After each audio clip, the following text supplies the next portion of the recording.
What's up, guys? I'm Drew with Comics Elite here with Kyle, not Kevin. And this is take 2.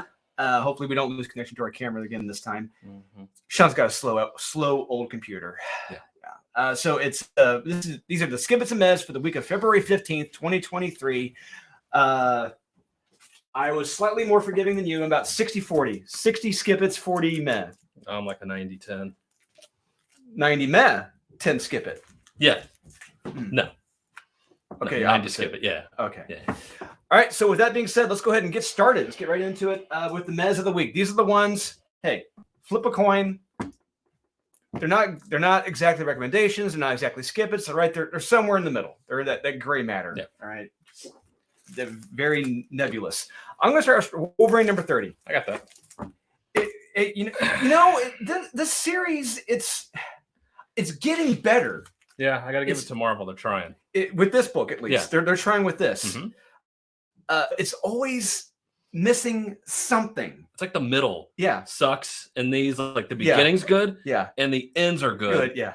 It's just stuff in the middle. It's just like, so stupid. Yeah. Juan Jose Reed, he's still kicking ass in the art. I got to give it to him. Yeah. The art is terrific. Yeah. Once again, it's following that storyline again where Wolverine's lost these guys' mind back now. He wants the exact payback on the Beast. Maddie Bannister's daughter of Wolverine's friend came to they just need to dump this whole storyline with the CIA buddy and the dark. Just cut it out. Yeah. No one was reading it then anyway. No one knows who these people are. No one cares. It's so low stakes. Yeah. It doesn't even matter. I don't care about the ex-CIA buddy. It's a Wolverine book. Unless it's Maverick, I don't care. Yeah, basically, yeah. Yeah. The ending, you said it's great. Cool ending. Cool. Yeah. And I want to see where that goes from here. Hopefully we get a big showdown with those two now. The other question is, I have at least, like, when does this take place in comparison to Sins of Sinister and all that? Yeah, that's true. We don't know. No. There's a few other books this week where it's like, when does this take place in, because it's kind of important at this point. Yeah. But it's very confusing. But for right now, it's not bad. It's gotten better. It has. Yeah. Focus on Wolverine. Unlike George Carlin and Bill and Ted, they get better. Yeah. Next one I got Extreme X-Men number 3. All right, I had that 3. Skip it. Honestly, it really could go either. I'll admit, I was very generous on this. Salvador LaRocca, he did a decent job in the art. The problem, one of the problems with this is that, you have Chris Claremont. I call that a double-edged sword. Yes. He can hurt you or he can be very good. Mm-hmm. When you have Chris Claremont doing long-form storytelling, it's very beneficial. Mm-hmm. Yes. But when you take a Chris Claremont and try to squeeze him into 6 issues, probably, that's not good. No. It's exposition dump. You have too many characters, and it jumps around way too much in this book. I was lost as all hell. Yeah. I had no idea what was going on. Like you said, there's too many characters, and it's like let's focus on a few here. But like there's that problem with Chris Claremont. If this was a long form story, there probably would be fewer characters in an issue like this, as opposed to putting everyone in the kitchen sink. In this, give them a couple of years to tell this story. It would probably be really good. Yeah, the action scenes are at best. A decent ending that's supposed to be shocking, I guess. I don't know. Yeah. I didn't see anything extreme about this either. Yeah. They call it Extreme X-Men, and it's supposed to invoke the 90s fun. It doesn't have that. No. And it's squeezing in too much into too few issues, which is a dual-edged sword, which is Chris Claremont. Yep. And it's basically him just wanting to put Gambit in the uniform he wanted him in. Basically. I can't fault him for that. I can't either, but it's like that's your whole premise. If you talk to him about at a convention about that, he will go on at great lengths, whether you want him to or not. So be prepared. And be prepared for everyone behind you in line to get pissed off at you for asking about it. Yes. Next man, I got Murder World Midnight number 1. Yeah, this one I was toying with. I have it as a meh. Yeah, like I said, flip a coin. So we're down to 4 contestants left in the Squid Game. Yeah. It's Squid Game. Mm-hmm. And we get back to the story of Mary Sue and how perfect and amazing she is in every way. Well, she is. Yep. Eventually, at the halfway point, we see the 4 survivors take on Moon Knight. or a Moon Knight, a Mark 7, or whatever the fuck they call this robot. And it looks like we actually get a death, maybe 2 in this. I'm like, I had to go back. I'm like, wait a minute, did that person die? I couldn't, because you see the robot, like he's like, is he breaking their neck? Or, I don't know. You know, I don't think we get a crack, do we? Or I don't know. No, I don't know if there were stakes or not in this. Yeah, I don't know. It's not bad. It's not great. Yeah, I mean, what you see Moon Knight like punching people, and I'm just like, that's kind of cool, but I don't know if they're actually dead or not. If this is like Running Man, like it's supposed to be, I don't know. I don't know either. No one seemed to care if they were dead. So they're all cracking jokes. Yeah. Next man I've got is Nightcrawlers #1. That one I was toying with. So I had to this one I had to reread this, I think 3 times. But then the problem with this is that it's a narrative mess bogged down with way too much dialogue and people standing around. The story is very simple. You have clones of Nightcrawler. Kurt's DNA was spliced with other heroes to create Nightcrawler and other superhero hybrids. Okay, it's a key, right? Yeah, key. Yes, key. I think they've all been optioned. They all got TV shows and video games coming out. Thank God. And so these clones were set free mentally by Banshee, his sonic scream, and they need to get magical MacGuffins to free everyone else from the sinister within them. Okay. Yes. Naturally, Cy Spurrier, he overcomplicated it. Yes, he did. I read it twice and I still didn't get it. Yeah, it's a mess for the muddled mess it is. Because it's like, it actually is much simpler than it actually is that simple. And Spurrier just made it much more difficult. There's so much exposition. I'm like, what the fuck are you saying? It's like, it's when I love to tell other writers, it's like, don't overcomplicate it. Don't. Just keep it simple. Yes. Get right to the fucking point with the dialogue. Don't overcomplicate it. Don't bog it down. And in this is the case, he made it a muddled mess. And it's a very simple story. And he made it. Yeah. And I feel bad for Paco Medina on the art because, I mean, he had to draw people standing around and talking. Yeah. And some of the stuff at the beginning was really cool. I liked it. It's like that stuff was fun. And then it just gets into who cares. Yeah. And then at the end, who cares? Yeah. It's a cool concept. I mean, when you go back and read it, it's like, oh, this is what he was getting at. This is why a Sinister Mr. Sinister is fun. Yeah. All right, next man I've got 8 Billion Genies #7. Wow. I have Torrent #1. I will be saving that for later. Likewise, I'm saving that for later. Fascinating. Okay. Why don't you talk about Torrent in this amazing comic? This. It's not a good comic, but it's not as hilariously stupid as I thought it was going to be. I kind of like what happens to this character. She kind of gets taken down a peg, which I kind of like. Kind of a peg. She gets knocked down a peg or two. And so I'm like, oh, that's actually interesting. Like, there could be something going on here with this character because at the beginning she struggled. When we say that, she struggles, and there's stakes to what happens. Boom, with her not assuming she's the bestest and smartest ever, and it's the exact opposite of that Moon Knight murder world. Yeah. So this is a world where she is a superhero who is the bestest ever. She's not the bestest ever. No, at the beginning she is, but she's got an obnoxious fucking sidekick who won't shut the fuck up. And I was just like, dear God, this kid needs to die. And my wish almost comes true. It's because of this character that something happens to her with ramifications, and I'm like, okay, this is actually pretty interesting. So the beginning of this book, it's kind of a mess, but it's not bad. It's a perfect mess. Okay. I've got 8 Billion Genies #7. I just don't care. I just don't care for this. To the point, it frequently time jumps several years to decades with characters and their shenanigans with wishes and hoarding the wishes and building cities. It's not really exciting, and it's not really that funny or dramatic.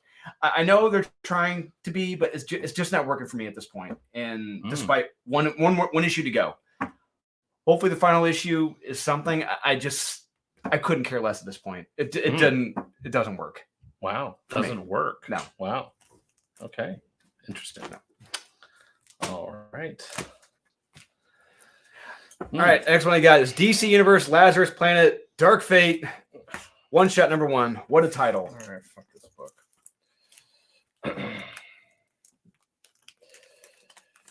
Oh, geez. It's a skip it for me.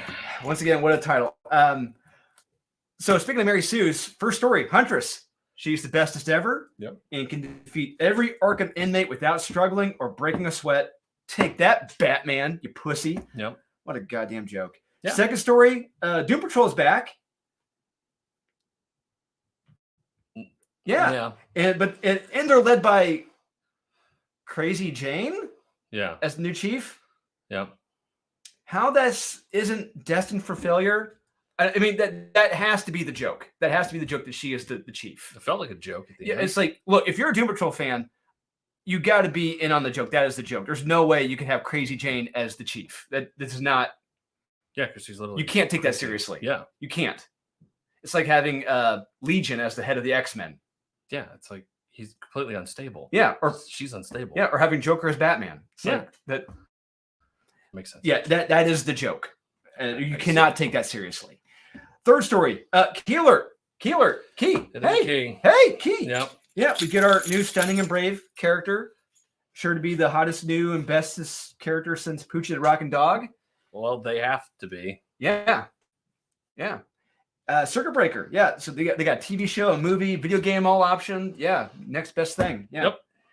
Yep. Fourth story, we get another Stunning and Brave new character who is incredibly smart, strong, invincible. Yep. Doesn't have to struggle at all and can out-scam John Constantine. Whoa! Yeah, her name is Xanth? Is that what you Xanath? It was just the manga character.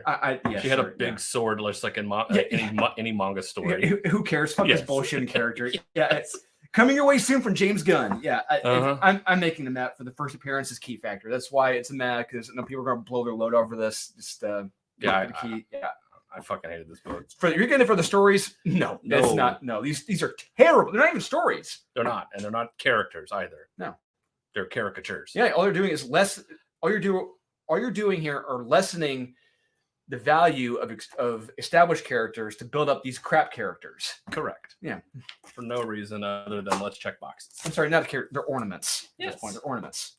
As Meg Foster said about her character in The Doors. Hi, I'm an ornament. Yep. It's like, hey, yeah, yes, you're fair. Yes, you are. Icon versus Hardware, number 1. That was a skip it. Yeah, and first off, there is no verses. Yes, there is no verses in this. Yeah, that does not happen. So I'll make sure I understand this. So Hardware finds technology that Icon had developed in the past, buried underneath Washington, D.C. In one of the I'm sure there's probably tunnels underneath. We walked through them when I was in. Yep, there are. Can't say anything. Yep. He's going to go back in time to prevent that Big Bang from ever happening. Sure. The mostly peaceful protests in the universe, not the other one. Correct. Yeah. But first, he goes back to when he was a kid, and hilarity ensues after this. Every page is a forehead slapper. Like the big scenes in like Naked Gun 33 and a third, where everyone just slaps their head. Everyone slaps their forehead because of how dumb Hardware is. I'm giving this a minute because the dumb decisions made in this have to be read to be believed. It is so stupid. It has to be read to be believed. It's like everyone.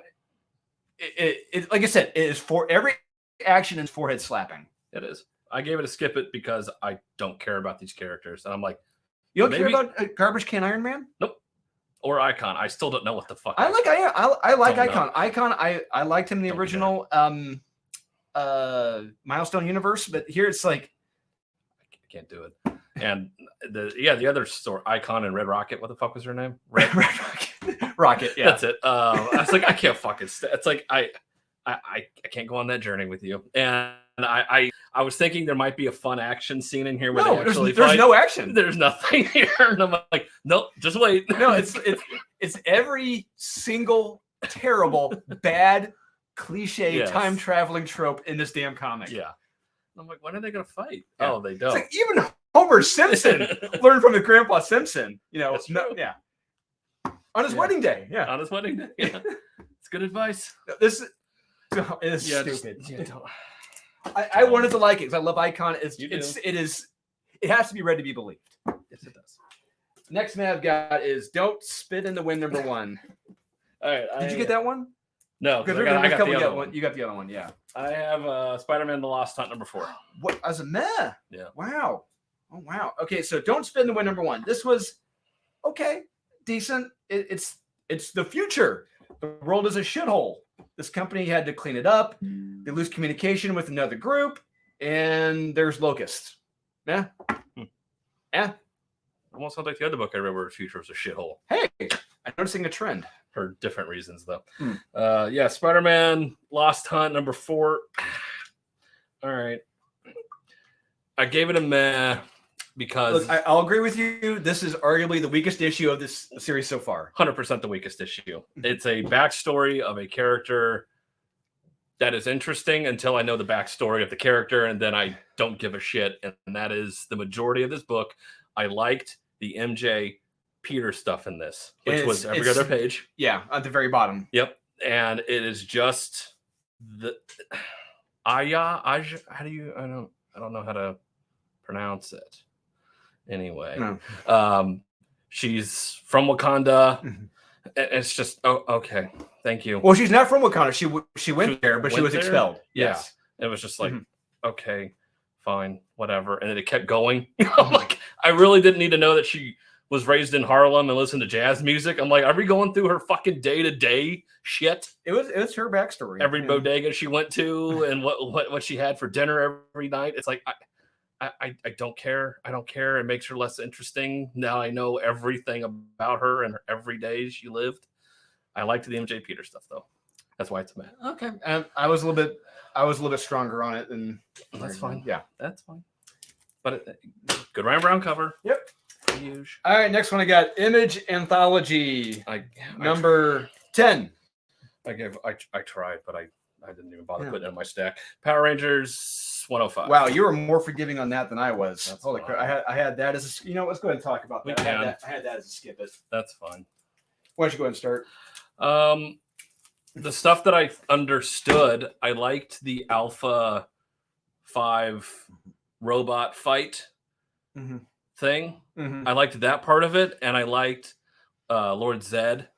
Like, I like the character design. Like, he's like a skull now. I'm like, this stuff's actually really cool, and he may be good. We don't know. He looked like one of those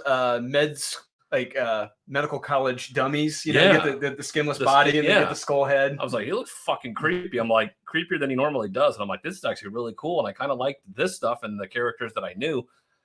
Everything else with the other characters, the Space Force or whatever, standing around talking, I'm like, I skipped it. That's why I had this as a skip. The dialogue, the pacing, the character depictions from the dialogue, it's not them. Yeah, and it's as if a teenager wrote this who never read the previous 100+ Power Ranger comics written by Kyle Higgins before he did his own Power Rangers knockoff, the Radiant Black. Better. And Ryan Parrott when he did it. Yeah. And Ryan Parrott's run was terrific. Well, who has all the time? Yeah. Words can't begin to describe just how disappointed I was reading this. But like I said, the visuals, some of them do look cool. It's just cool. Yeah. It's rough. Yeah. It's like, quit jumping. I don't care about these other characters standing around. My last man. I've read Sonja, Hell Sonja, number 3. I had that as a man as well. Yeah. It's not. You get quite a bit. You get quite a bit of action. You do. Yeah, drama and pain with Hell Sonja as she's trying to escape where she is. Reality is really in question in this, and I don't know if and when we're on Earth. No idea. Yeah, limbo, hell. Sure. And did Sonja? And how did Sonja wind up being back in? Are they? I don't understand. Are they the same? I don't know. Are they the same? Was there like a birthing? Is there a Superman 3 thing here where they got the evil Superman and the good Superman and they? Yeah, I don't know what they do. I don't know. Are they trying to say something here about the cutting of the body, the birth. It's a metaphor. Yeah, it's like, sure. You cut off the president's head. It's a metaphor. Art's good though. Yeah, cover's great. Yeah. All right, Image Anthology number 10. Hey, you want to talk about it, or we're talking about it? Yeah, but no, I didn't read it. Oh, you didn't read it? Oh, okay. I thought I opened the page and I'm like, why am I even trying? So, look, honestly, we're here for the Blizzard story. Yeah. So we learned that our survivors, like, they're seeing their sins. In this case, the people who were victims of their sins. We see they're hallucinating them. They're seeing them. They have to regroup and come up with a plan to escape and attack these things. And yeah, it's interesting. And the second story, we get the silver coin. Oh, did you? Yeah. I didn't even. Yeah, everything goes right for this kid. This is the silver coin, and he suddenly decides to pitch it because luck doesn't hold. Sure. Okay. All right. After that, the interior art for the stories turned to crap fast, and the additional stories are like up to part 10, and I lost interest in those 9 parts ago. So, yeah, I don't hate it.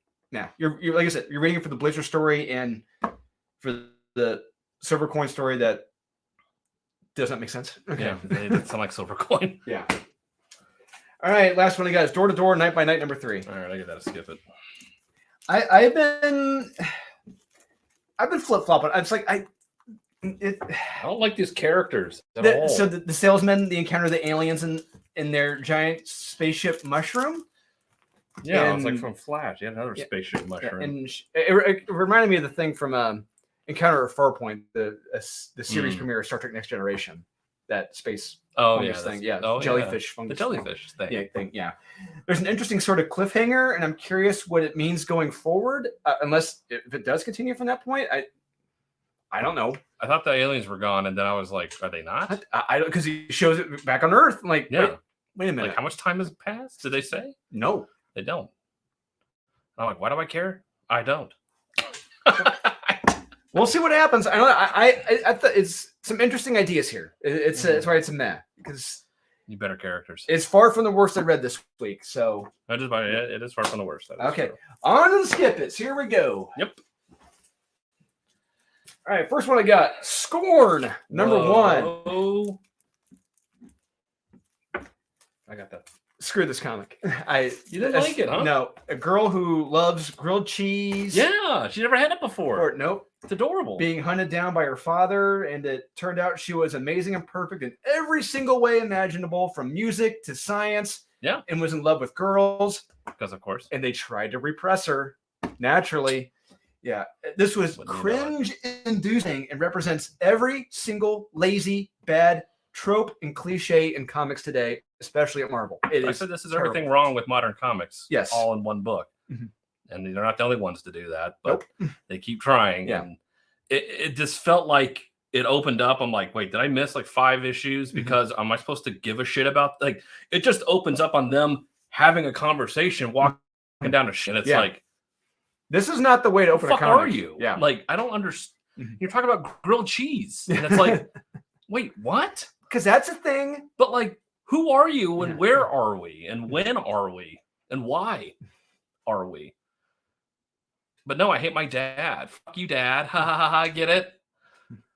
That's topical. That's cute. Yeah. Yeah, I hated everything in this book. Yeah. Even the art sucks. So, yeah. Yes. Sorry, Scorn. Next one I got Wildcats number 4. Honestly, I think this may wind up being probably the worst of the week. Worst of the week, maybe. Yeah. I'm literally at a loss for words. Again, with DC Comics. There's action in this, though. There's action. There's a scene in here involving a sexual act. Oh yeah. In front of a child. Oh yeah. Look, they cover her eyes. A 12-year-old girl. Probably. And we see there are 2 grown naked men being pleasured by a female robot right there. Yeah. And look, I'm not the morality police, all right? But when you're involving children, witnessing sexual acts right in front of them. That's a clear-cut line. Yeah. What the fuck is wrong with you? Why? Yes. Why? Why did you? It is right there. 2 grown naked. It's blurred out. Yeah. It's 2 naked men in front of a 12-year-old girl. It didn't. It's like, what was the purpose of this scene? Why did it have to take place like this? Did it further the plot? Yeah. No, it does not. No. Could they be doing anything else? Sitting down and eating? Yes, they could be sitting down and eating. Yeah. I'm shocked they weren't. Well, yeah. Nope. Could be eating something. No. Never mind. Yeah, I just felt, I was like, it's a hard, like, whoa, what? Literally what the characters, it's like, huh? It's a record scratch. It's like, why was this even here? Yeah. I think this is an example. Editors asleep at the wheel who do not give a shit. Or we're just going to pepper it in here a little bit here and there. And then eventually you'll be okay with it. Just like cuss words. We're going to make it every other dialogue bubble. And then eventually we're going to not $$ ampersand them out. And we're just going to put them in there. And then eventually you're going to be okay with it. And then be like, well, you're a prude now. Well, like I said, I'm not the morality police. Yeah. Look at what I'm writing. But like when you involve little children in sexual acts in front of minors. Yep. It's a hard and fast rule. Yeah, that's a problem. Yeah. Yep. All right, next one we got Back Rules 15. Didn't read it. I chose not to. I have. Oh, this is one you didn't read. I can't even. The Carmen line. The Carmen San Diego line. Okay, I was going to say the Christian singer Carmen. That could be. Back Rules 15. Where to start with this? How the Clue Master is written in this is completely ridiculous. It's one of those interpretations where I was at a complete loss for words in regards to his actions and words. Only a couple of nitwits this side of the Three Stooges would read this crap. And I keep thinking, who the fuck would write dialogue this goddamn stupid? Oh yeah, Clunan and Conrad. Okay, that makes sense. And on top of that, you fucking pull your punch when you kill Stephanie Brown. She's shot dead. Bam, dead. You know, she's dead. Okay, cool. Make no mistake, she's dead. But now it's all okay. Cassidy just happens to have a little vial of the Lazarus Pit spooge to pour on Stephanie. And she's psycho. Yep. And oh my God, she's alive and okay with no side effects at all from the Lazarus spooge. Nothing. Death and consequences effectively mean nothing in DC Comics or with Clunan and Conrad. Thanks. Yeah. There you go. That's all I would recommend. The Carmen line. This is the advanced reader copy of this book, and somebody. So they got a lot of faith in that. They advanced reader copy. Well, I think so. They think someone very cynical wrote this book because you don't say. This involves people rioting at NASA because everyone hates astronauts now. Naturally. Which is odd. I mean, that's how this opens up. Because I think NASA's a form of white supremacy, Kyle. That could be. Yeah. That makes sense. I didn't put that together until now. And so they have a stunning, diverse, brave group of astronauts coming from around the world who are being protested because they work at NASA. And so it's NASA's design to be like, hey, we're going to create a reality TV show around you to get people to like you for going to Mars. And that's all this book is. So, of course, you have a stunning, brave lesbian couple who weren't lesbian. And then when they look into each other's eyes, they're lesbian now. And the media consultant is like, yes, finally, I got something to sell the network on. Your guys' love. We need more of that. Pump that into this story. No. And that's all this book is. I still don't know why people are rioting at NASA. I'm like, wait, why are people mad at NASA? Look, astronauts? I know I reference them a lot just because they did it much better because they had better writers and they were much more clever. I can't help but think of The Simpsons when they sent Homer to space. Yeah. And they're competing with Barney. And like there's a line later and like, I don't know what these machines do. All they do is measure the ratings in TV networks.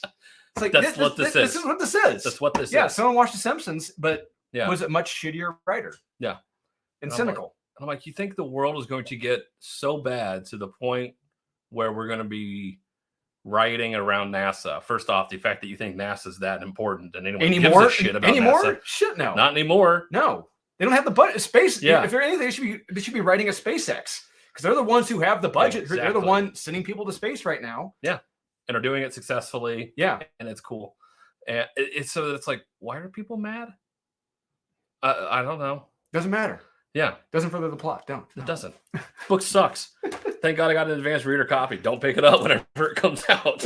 If it comes out. It's a cool cover, but it doesn't make any sense. This doesn't happen. This evil, whatever that is, doesn't. That's not a thing.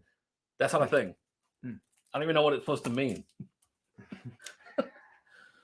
I Am Not Batman, number 18. Whoa. Yeah. Bigot. I know. Yep. I got that too. Thank God this shit diaper stain is officially over, done after 18 issues. So I Am Not Batman saved his mom and beats the bad guy. Yep. The end. Yeah. Oh, and he leaves the Fox family, but will keep taking the money his dad embezzled from the Wayne Foundation. So yeah, that's okay.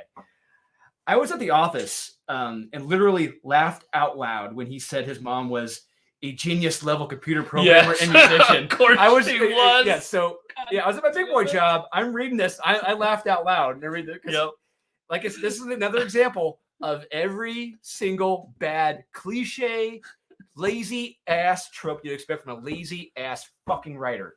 A genius level computer programmer and musician. Yep. Of course she was. Of course she was. And they assumed she was graped.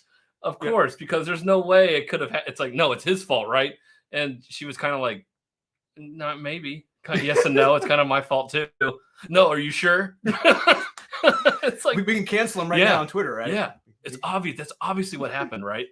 Write that down.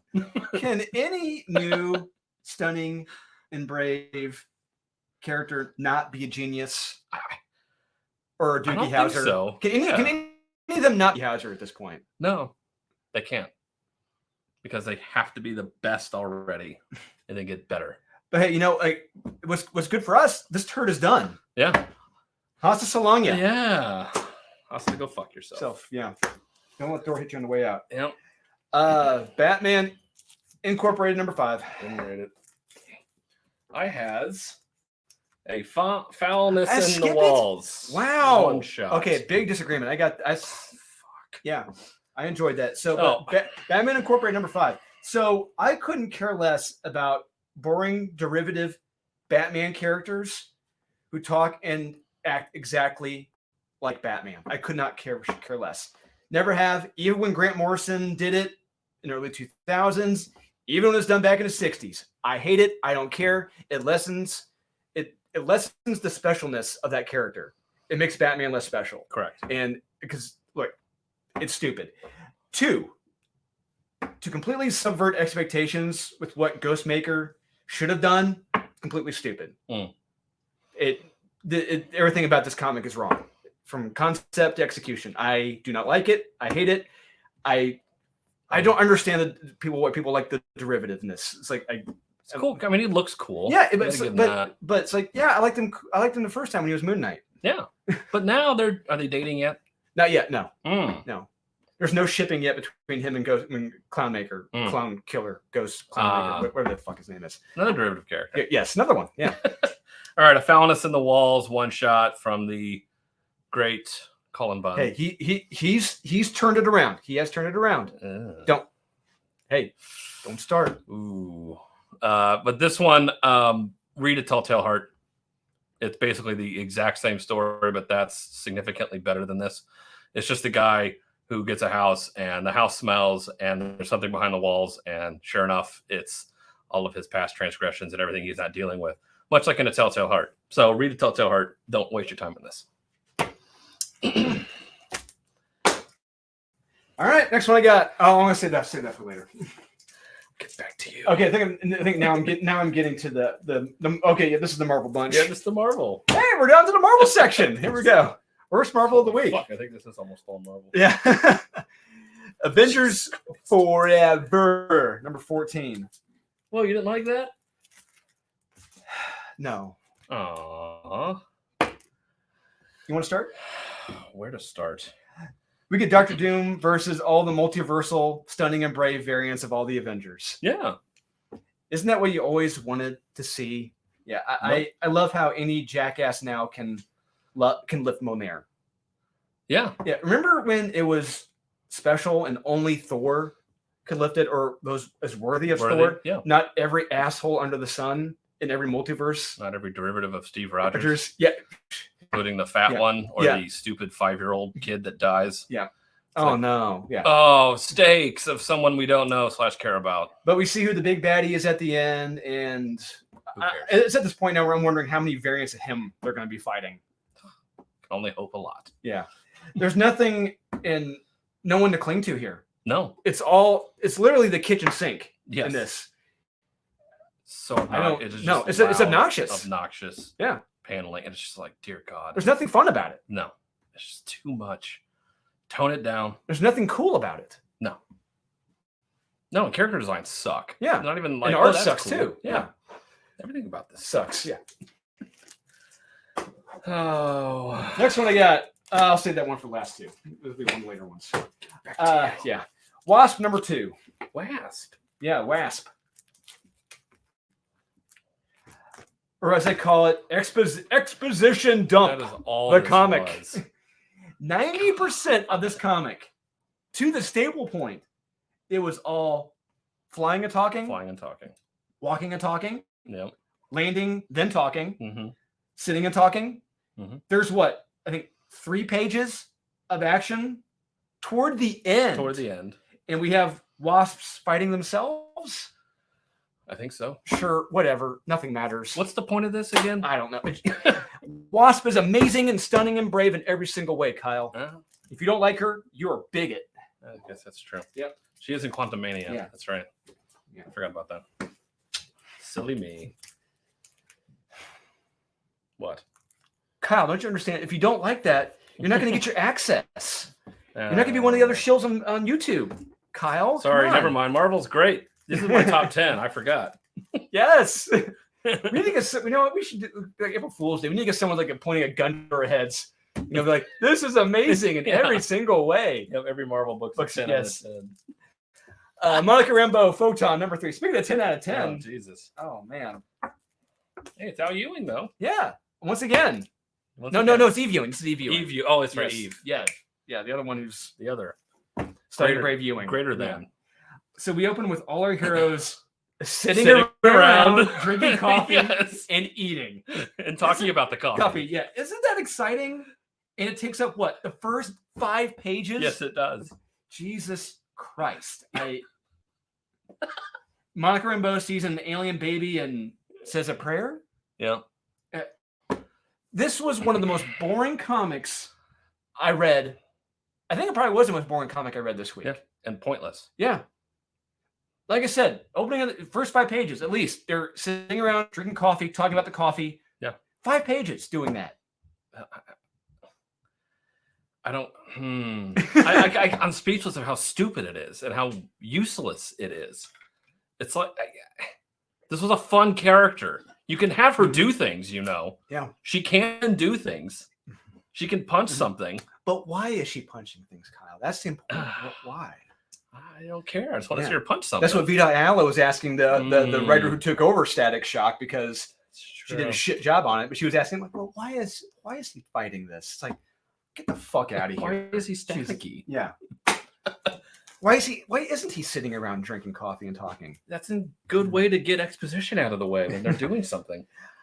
Mary Jane and Black Cat number 3. Whoa. Jed McKay, I do not understand this guy. I do not get him because Moon Knight did a decent job. Yeah. Strange sucked ass. Yes. This sucks ass. We get a lecture on colonialism. Yeah, we do. And how evil humans are by a demon in Limbo. Because humans. Am I right? I guess we're in charge of Limbo now. Right, Kyle? Humans, right? And Limbo. Yeah, and then a massive demon thing, and Mary Jane uses her casino powers to fight the thing. Yeah, terribly though. Yeah, I don't. What the fuck is the point? Yeah. Again, what is the point of this comic? I don't understand. I don't know. Why are they doing anything? It's an excuse to get J. Scott Campbell on the cover. That's it. And it's a lazy cover. Yes. Spider-Man: End of the Spider-Verse Part 5. Is this the end? Number 5. No, it's not, Kyle. Oh. No. The answer is no, Kyle. No, it is not. Let's see here. Where are my notes for this one? How this is a silk book? Yeah.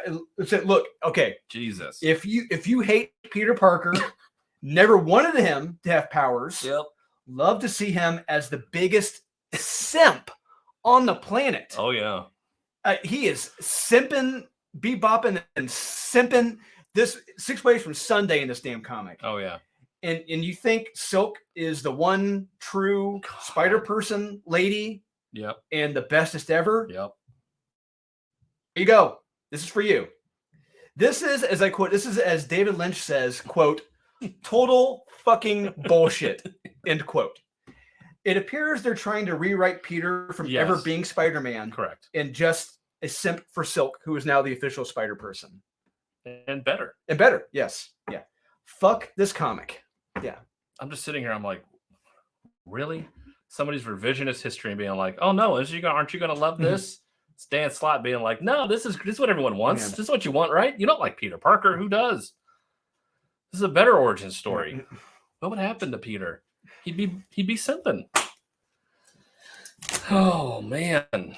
Marauders, number 11. The Masked Marauders. Yeah. So no, again, when does this take place? I'm gonna ask you another one, according to the Sense of Sinister. We're told nothing in regards to that at all. Nope. I thought that was affecting the whole X line. Whoa, it was? That's what I thought. Oh. I didn't think they were that clever. Apparently they're not. After reading some of these X books this week, they're not. Nope. But hey, Kitty is following her cool magical treasure map. Mm-hmm. Yeah, and we get a humans are evil, mutants are saints and angels, perfect in every way scene. Still trying. Yep. And Deken, a murdering psychopath villain, yep, is depicted as the hero.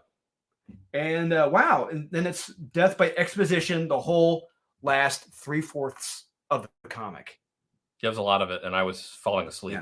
Yeah. Quote unquote action that doesn't make a hell of a lot of sense.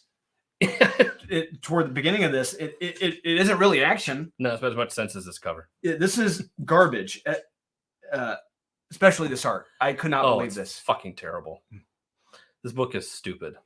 All of them have been stupid. Another one. Why does this comic exist? Why? Make me care about these non-characters. You can see Kitty Pryde as a pirate. That's what we all wanted. It's pretty funny. Yeah. And adorable. Yeah. It's as cool as this side of Gina Gershon being a pirate in Cutthroat Island. Yeah. She's only missing her Matthew Modine as a simp. Yeah. Next one they got X-Men number 19. Oh boy. Oh boy.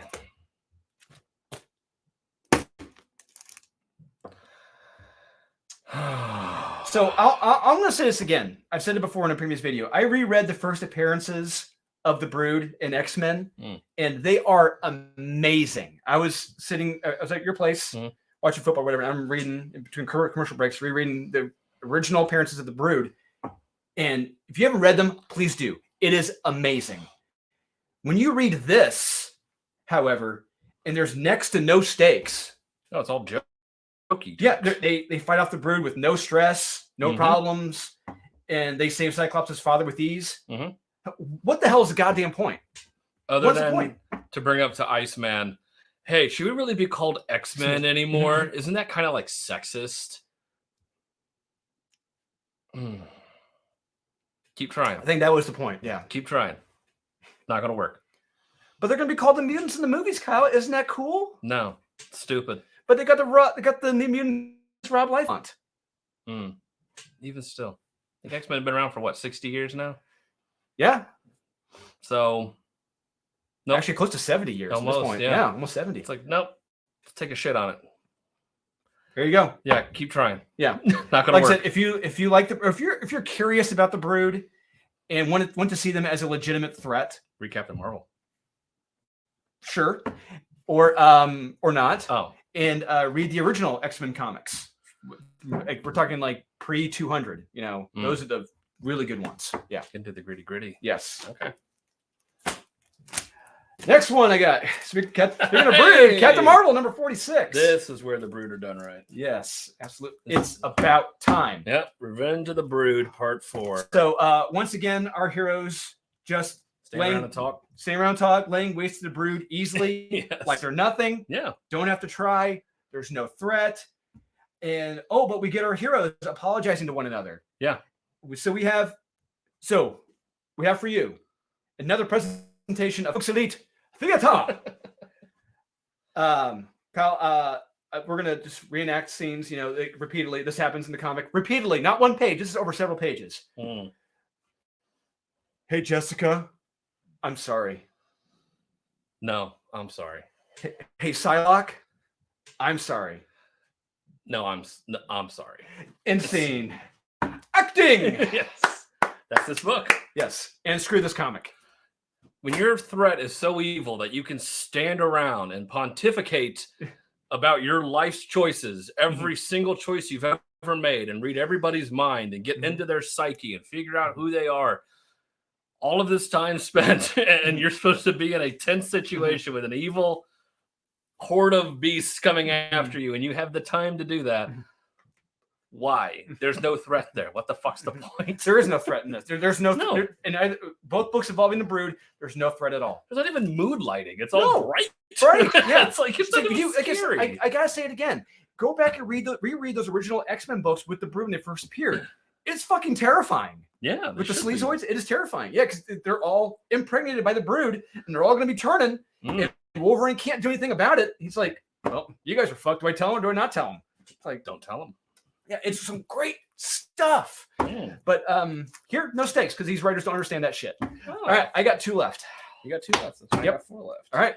All right. I think you know which 2 I've got. I hope so. I have Nightwalkers number 2. That clearly that's not in my. It's not, and clearly. Did you read? You read issue 1, right? No. Okay, issue 1 is amazing. This book. Listen, there are so many fucking vampire stories out there right now. Well, they're not vampires. We don't know. They're not vampires. They're vampires. No, they're not. They're not vampires. No. They're not vampires. They're vampires. No, look at the fucking teeth. They're vampires. They look like vampires in this. They're vampires. We all got canines, Kyle. Not like that. You don't go that low in your mouth. Exactly. They come out at night and they suck your blood. Yeah, they're vampires. And I found this so rote, and it's just like, listen, you're competing against some really heavy hitters in the horror genre and in the horror/vampire genre at this point. There's so many books, and this just doesn't come close. It doesn't. It's kind of lazy. And I'd rather read 30 Days a Night because it's basically the same thing. Is it? People walking around, stumbling into shit, going into a store, finding vampires in the store, fighting. It's basically. Hey, we're making good on time. We're at 47 minutes That's here. pretty good. We're making good time. Yeah. Which one of these don't you have? Hulk number 12? I had that. That's a. You like this? Yes, what I did. What did you like about it? Yes, I did. Yes, it's stupid. It's very much a step in the right direction. Oh, God. Yeah, they are. No. Yes, they're trying to make sense of what happened in the previous comics. I appreciate that, and it's getting it. Yes. There's too much, and who cares? There's a nuke in his head. Is that a metaphor for something, or is it an actual nuke? I don't know. At this point, this run, it was fun while it lasted. It just needs to go away. It's going away soon. It is. It looks like it by the end of this. Well, no, Ryan Lotley said as much like a month or so ago. It's coming to an end. And thank God, because this is just you're treading water, and it's really lazy at this point. No, they're bad. Making sense of what happened. So they're trying to. You can't, because Donny Cates. They're trying. Donny Cates is out there right now, so it's kind of hard to make sense of that. So they're cash cow. He's out there right now. Not good. All right, here we go. These have to be. They got to be. They have to be or not. Which one do you want to do first? Fant 4-stick. Okay. Yeah. Fant 4-stick. Hey, this was the issue. This was the issue. They explain. Well, so there's one monochrome of credit I do have to give Ryan North, which I can't believe I'm going to do this. So this is Fant 4-stick number 4. Mm-hmm. Is that he got in 4 issues he got to what happened. That's true. Whereas in Spider-Man with the genius Zeb Wells, still waiting. But we're gonna find out apparently in Amazing Spider-Man 25 and 26, the biggest event ever since Gwen Stacy died. Ooh, they said this at Marvel specifically. They've said this, but like you said, we get the explanation as to what happened to the 4 in issue 1, the setup, and no, I do not buy it at all. The negative zone. Yeah, as David Lynch famously said, total fucking bullshit. The effects of what Reed did would not have happened. Absolutely not. I do not buy that in any way.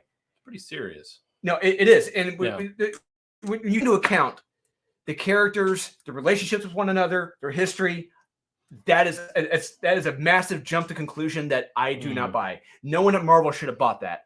It does not make any lick of fucking sense at all. Like I said, as David Lynch said, total fucking bullshit.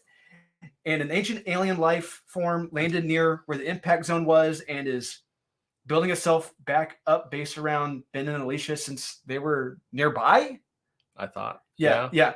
And then we get one of the worst crying faces I've ever seen in a comic. You know what? We got to show it. It's bad. Look, drawing a grown man cry is terrible. It's bad in itself. You think this lectured to? This is fucking hilarious. It is. It's stupid. It is really stupid. It's bad.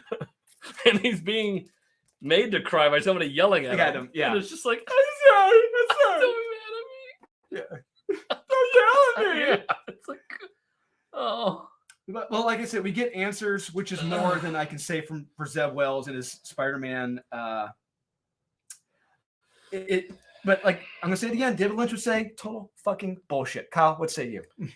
Yeah, by the time it got to the point where he was getting his ass chewed out and made to cry, I was just like, come on, like, will you take this seriously? He would never do that.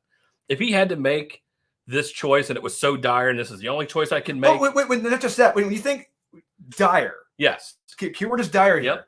When you think about the situation, what he did with the people, there's like, is it really that dire? Yeah, I'm like, you really skipped a few. Yeah.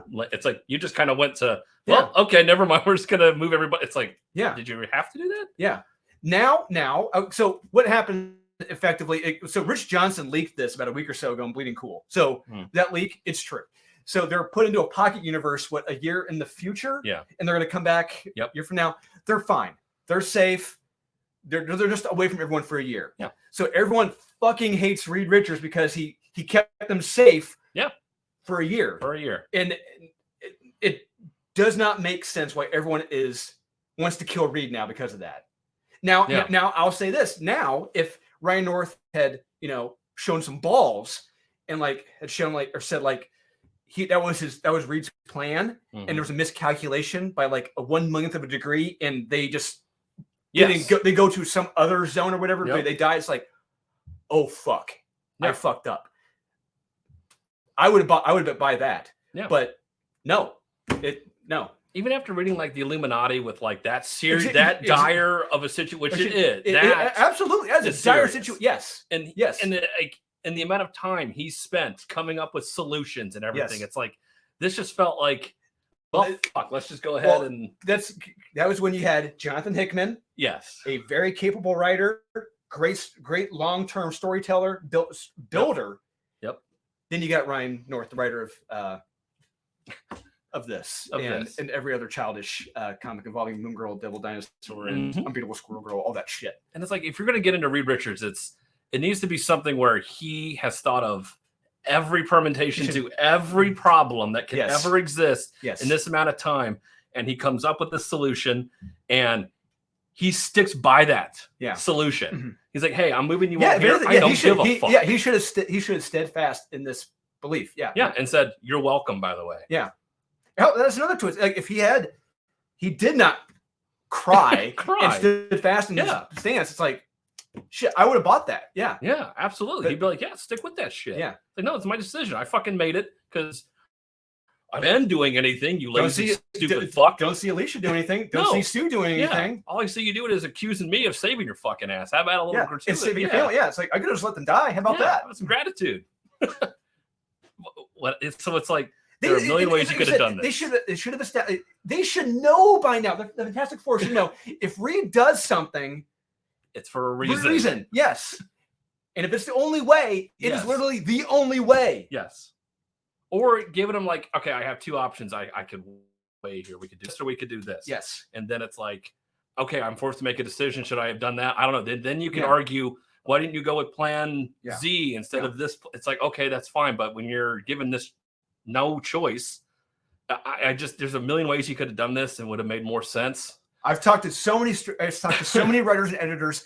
It is fucking stupid and does not make sense.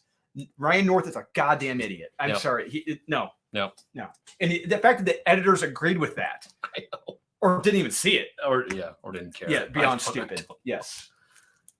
Hey, the Thing dome. That's fun. Christ. Last one I got. The Invincible. Yeah, the formerly invincible Iron number 3. Hey. Zong died, Kyle. Who? Zong. Who? Zong died. What the hell? No. Who's Zong? Zong, not Zong. Oh, Zong. Who gives a fling fuck about Zong besides Jerry Duggan? Does anybody know about him? No.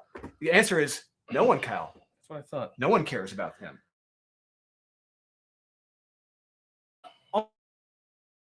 Almost half the comic. His background, and how Drebin style. Yeah. Whoops. Sorry. Yeah. Hey, I need you to I'm going to put you in charge of all my stuff. Yeah.